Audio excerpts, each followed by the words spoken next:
Hello कक्षा 8 के विद्यार्थियों, हम पढ़ रहे हैं अध्याय पदार्थ, अधातुओं और धातु। ठीक है। यहाँ पर हमने देखे भौतिक गुणधर्म, जहाँ पर हमने ये सीखा कि भौतिक गुणधर्म में जो धातु होता है वह चमकीला, आघातवर्ध्य, तन्य, ध्वनिक ऊष्मा तथा विद्युत का सुचालक होता है। और जो अधातु होता है वह कठोर नहीं होता, मतलब नरम होता है, चमकीला भी नहीं होता, आघातवर्ध भी नहीं होता, है ना। मारने पर वह टूट जाता है और चूर चूर हो जाता है। तन्य भी नहीं होता, मतलब खींचकर उसका तार भी नहीं बना सकते। ध्वनिक भी नहीं होता, मतलब अगर वो गिर जाता है तो वो ध्वनि जैसा धातु जैसी आवाज़ नहीं करता। आवाज़ तो करेगा लेकिन कैसी, धातु जैसी नहीं करेगा। और ऊष्मा का कुचालक होता है। ठीक है। उसमें क्या आएगा, अधातु में आएगा सल्फर, कार्बन, ऑक्सीजन, फास्फोरस इत्यादि आएगा। अब हम देखेंगे रासायनिक गुणधर्म है, धातु और अधातुओं के रासायनिक गुणधर्म। रासायनिक गुणधर्म क्या होता है, यो हमने 7वीं क्लास में पढ़ा था। क्या पढ़ा था, याद है? यही कि धातुओं का रासायनिक परिवर्तन होने पर एक नया ही पदार्थ बनता है। वो अपने अपने पुराने जो प्रकृति होती है वो पूरी तरह से छोड़ देता है और एक नया ही पदार्थ अस्तित्व में आता है। ठीक है। उसके गुण एकदम अलग होते हैं, है ना। जैसे लोहा अगर वायु और जल के साथ रासायनिक प्रक्रिया करता है और ऑक्सीजन के साथ, तो क्या बनता है, एक नया ही पदार्थ अस्तित्व में आएगा और वो है आयन ऑक्साइड। तो ये एक नया पदार्थ है, उसके गुण भी अलग होते, उसकी प्रकृति भी अलग होती है। ये हमने कक्षा 7 में पढ़ा था। अभी हम देखते हैं ऑक्सीजन से अभिक्रिया। मतलब ऑक्सीजन से अभिक्रिया, तो कोई भी धातु जो होती है वो ऑक्सीजन के साथ अभिक्रिया कर एक नया ही पदार्थ बनाती है। उसके बारे में हम देखते हैं। ठीक है। आप आयरन में जंग लगने की परिघटना से परिचित है। तो आयरन में जंग लगती है, ठीक है ना। हम अगर आयरन को खुला छोड़ देते हैं तो उसमें जंग लग जाती है। जंग बनने की अभिक्रिया का स्मरण कीजिए। देखा तो होगा ना आपके आसपास। अभी तो बारिश की ऋतु है तो कई चीज़ें जो बाहर पड़ी हुई होती है उस पर जंग लग जाएगा, है ना। अगर आपके घर में वो रोटी सेकने वाली तवी देखो, उसमें सुबह रात को पानी थोड़ा भर दो और सूखा रख दो साइड पर, सुबह तक उसमें जंग लगा हुआ देखने को मिलेगा। कक्षा 7 में मैग्नीशियम रिबन के वायु में दहन का क्रियाकलाप किया था ना। हमने एक मैग्नीशियम की पट्टी ली थी और उसमें आग लगा दी थी। एक चमकता हुआ प्रकाश हमें देखने को मिला था। जलते वक्त वो चमकता है ना, जिसको वो ज़्यादा देर तक देखने से हमारी आंखें भी खराब हो सकती है, ऐसा हमने पढ़ा था। आपने सीखा था कि दोनों प्रक्रियाओं में ऑक्साइड बनते हैं। ठीक है। क्यों? क्योंकि ऑक्सीजन के साथ मिलकर एक नया पदार्थ बनता है। कोई भी चीज़ अगर जलेगी तो तो जलने के लिए उसको क्या चाहिए, ऑक्सीजन चाहिए। और हवामान में से वो क्या लेगा, ऑक्सीजन लेगा। जलने के लिए मैग्नीशियम पट्टी हवामान में से ऑक्सीजन का उपयोग करता है, ठीक है ना। तो यहाँ पर ऑक्सीजन के साथ अभिक्रमण करता है ना। तो आयरन और मैग्नीशियम की ऑक्सीजन के साथ निम्नलिखित अभिक्रियाओं को पूरा करिए। ये जो समीकरण है ये हमने कहाँ पढ़ा था, ये जो समीकरण है ये हमने कक्षा 7 में पढ़ा था, याद है। आयरन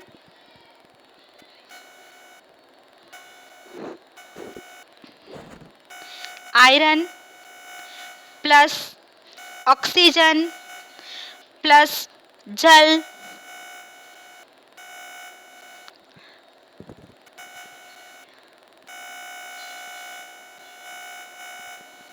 है ना।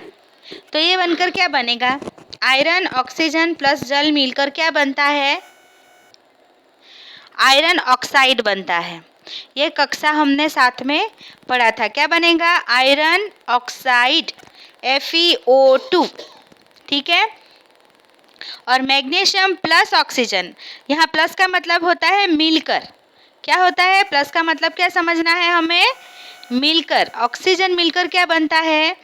मैग्नीशियम प्लस ऑक्सीजन बनकर क्या मिलता है? और ये जो समीकरण जैसा दिखता है आपको एरो, ये वाला, उसका मतलब होता है बनना। क्या बनना? तो एक नया पदार्थ जो है वो बनता है।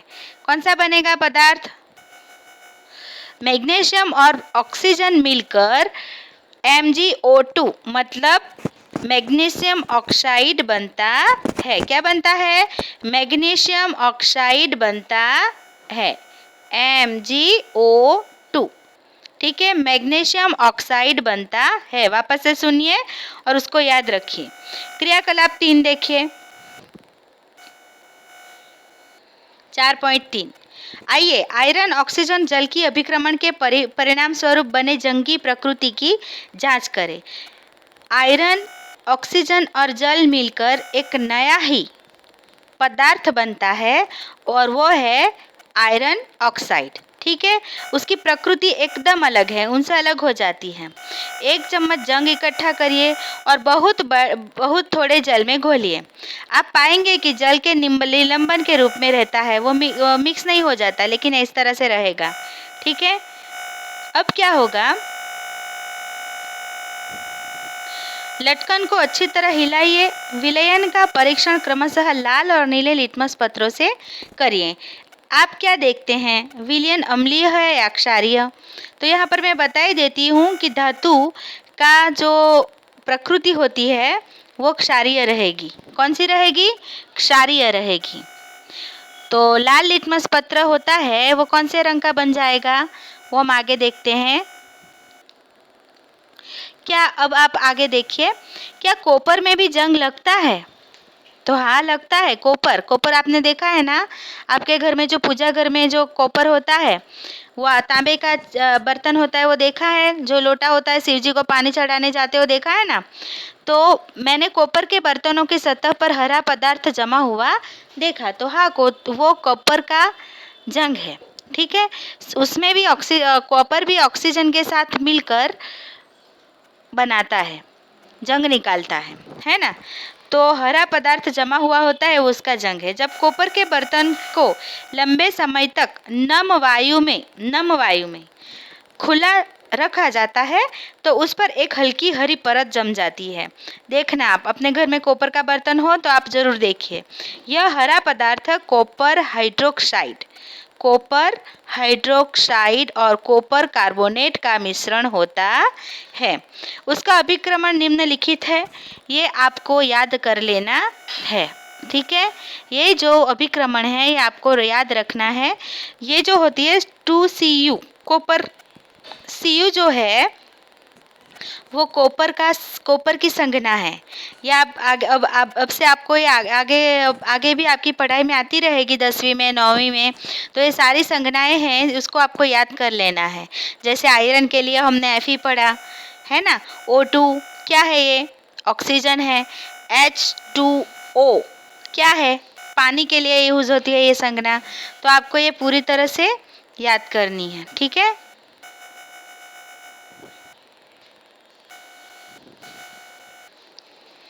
आगे देखो। 2Cu plus H2O plus CO2 plus O2। यहाँ पर 2Cu क्या है? कॉपर की संज्ञा है। प्लस उसमें क्या मिलेगा? हाइड्रोजन ऑक्साइड, पानी मिलेगा। H2O किसकी संज्ञा है? जल का। उसके बारे में हम जल कह सकते हैं। कॉपर, जल, CO2 मतलब कार्बन डाइऑक्साइड और यह है ऑक्सीजन। ये सब कुछ मिलकर क्या बनेगा? एक नया ही पदार्थ बनेगा जिसे कॉपर हाइड्रोक्साइड कहते हैं। ठीक है, कॉपर हाइड्रोक्साइड कहते हैं, यही बनेगा। आगे देखें। अब मैग्नीशियम रिबन के दहन के क्रियाकलाप का स्मरण करिए। मैग्नीशियम रिबन का दहन करने पर प्राप्त राख को जल में घोलकर उसकी अम्लीय क्षारीय प्रकृति जानने हेतु विलयन का परीक्षण करते हैं। अब हमने जो 7वीं कक्षा में मैग्नीशियम की पट्टी जलाई थी, है ना, और वो ऑक्सीजन के साथ मिलकर एक नया पदार्थ बन गया था जो राख के रूप में था। वो क्या था? Magnesium oxide. अब उसका भी हम विलयन का परीक्षण करते हैं, उसको भी थोड़ा से जल में घुल के उसका भी परीक्षण करेंगे। तो विलयन अम्लीय है या क्षारीय, आप इसको किस प्रकार सुनिश्चित करेंगे? तो आप प्रेक्षण किया होगा कि लाल लिटमस जब हम उस घोल में डालेंगे, लाल लिटमस पत्र क्या है? एक सूचक है जानने के लिए कि यह पदार्थ अम्लीय है या क्षारीय, है ना। ये भी हमने 7वीं कक्षा में पढ़ा था। ये एक सूचक है, इससे हमें ये पता चलता है कि ये क्या है ना।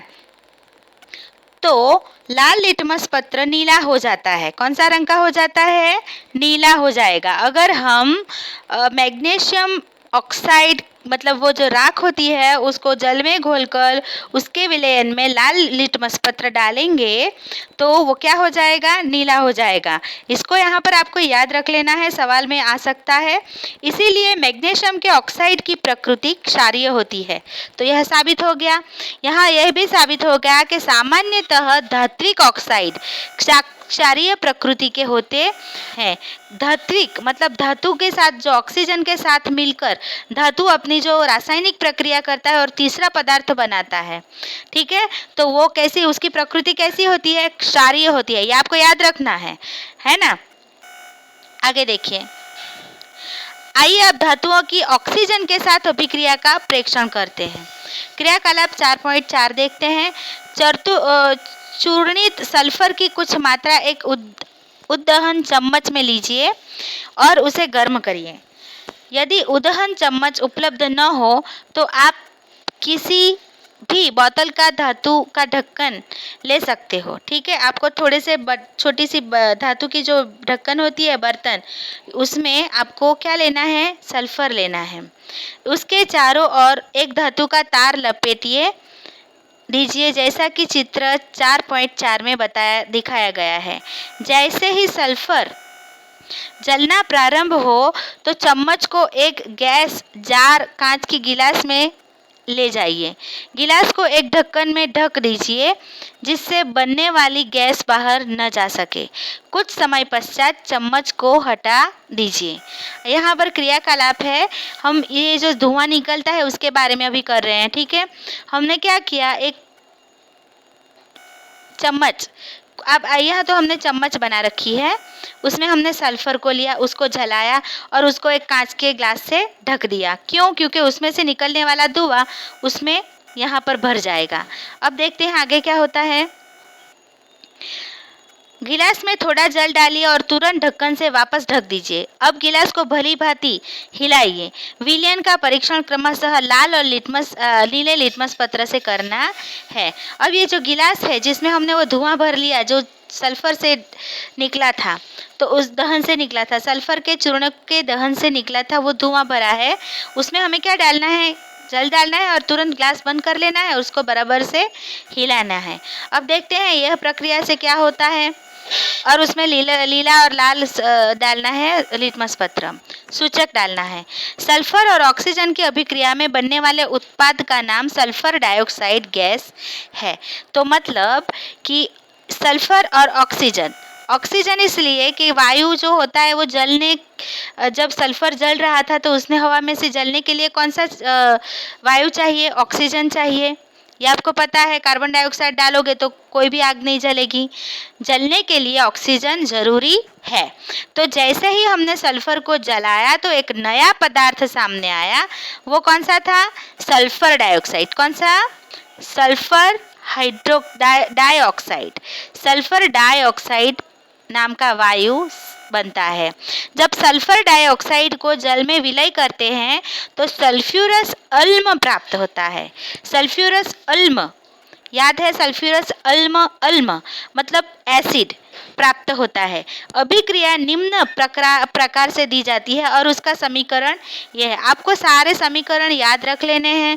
जैसे जल के लिए हम H2O, हाइड्रोजन के 2 और ऑक्सीजन के 1, भाग बनकर जल बनता है। हाइड्रोजन के 2 भाग और ऑक्सीजन का 1 भाग बनकर मिलकर ऑक्सीजन बनता है, ये आपको पता होना चाहिए। सल्फर डाइऑक्साइड का SO2 है, तो आपको ये याद रख लेनी है, मुखपाठ भी कर लेना है, चाहे तो लिख कर करो, कुछ भी करो, ठीक है, लेकिन आपको ये बात याद रख लेनी है।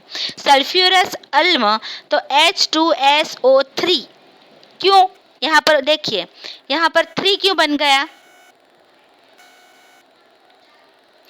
अगर हम सल्फर डाइऑक्साइड प्लस जल को मिलाएंगे, ठीक है, सल्फर डाइऑक्साइड कौन सा है? तो वो जो धुआं निकला वो सल्फर ने ऑक्सीजन के साथ मिलकर क्या बना दिया? Sulphur oxide. सल्फर ऑक्साइड में हमने क्या डाला? जल को हिलाया तो वो जल के साथ मिलकर एक नया ही पदार्थ बन गया। कौन सा बन गया? सल्फर डाइऑक्साइड, सल्फ्यूरस अल्म बन गया, ठीक है। तो उसकी एक सल्फर डाइऑक्साइड और जल मिलकर क्या बन जाता है? H2, वो यहाँ पर है, प्लस करो, H2 प्लस SO3। 3 क्यों? तो यहाँ पर सल्फर डाइऑक्साइड में 1 ऑक्सीजन 2 ऑक्सीजन है और यहाँ जल का 1 ऑक्सीजन मिलकर 3 बनता है, एक नया ही पदार्थ बन जाता है सल्फ्यूरस, ठीक है। सल्फ्यूरस अल्म नीले लिटमस पत्र को लाल कर देता है, यह आपको एकदम से याद रखना है। सल्फ्यूरस अल्म नीले लिटमस पत्र को लाल कर देता है। सामान्यतः अधातुओं के ऑक्साइड अम्लीय प्रकृति के होते हैं। अधातु, यहाँ पर हमने आगे बात की थी वो धातुओं के बारे में थी, यहाँ पर किसके बारे में है? अधातुओं के बारे में है। तो सामान्यतः अधातुओं के ऑक्साइड प्रकृति के होते, अम्लीय प्रकृति के होते हैं और धातुओं के ऑक्साइड क्षारीय प्रकृति के होते हैं। वापस से सुनिए, धातुओं के ऑक्साइड मतलब ऑक्सीजन के साथ जो मिलकर वो रासायनिक प्रक्रिया करते हैं, अभिक्रमण, उससे ऑक्साइड जो बनते हैं वो क्षारीय प्रकृति के होते हैं और यहाँ पर अधातुओं के ऑक्साइड अम्लीय प्रकृति के होते हैं। यह आपको एकदम से याद रख लेना है। प्रयोगशाला में काम आने वाले कुछ अम्लों और क्षारों के नाम याद करिए जो आपने कक्षा 7 में पढ़ा था। कक्षा 7 में है ना, वो एक पूरे का पूरा आपको याद ही दी गई हुई थी, ठीक है। मैं यहाँ पर रख दूंगी, आप अपनी नोटबुक में रख लेना, सोमवार को भेजती हूँ। उनमें उपस्थित धातु और अधातु की पहचान करिए जो ऑक्सीजन के साथ ऑक्साइड बनाता है। अब जल के साथ अभिक्रमण हम अगले भाग में पढ़ेंगे, ठीक है।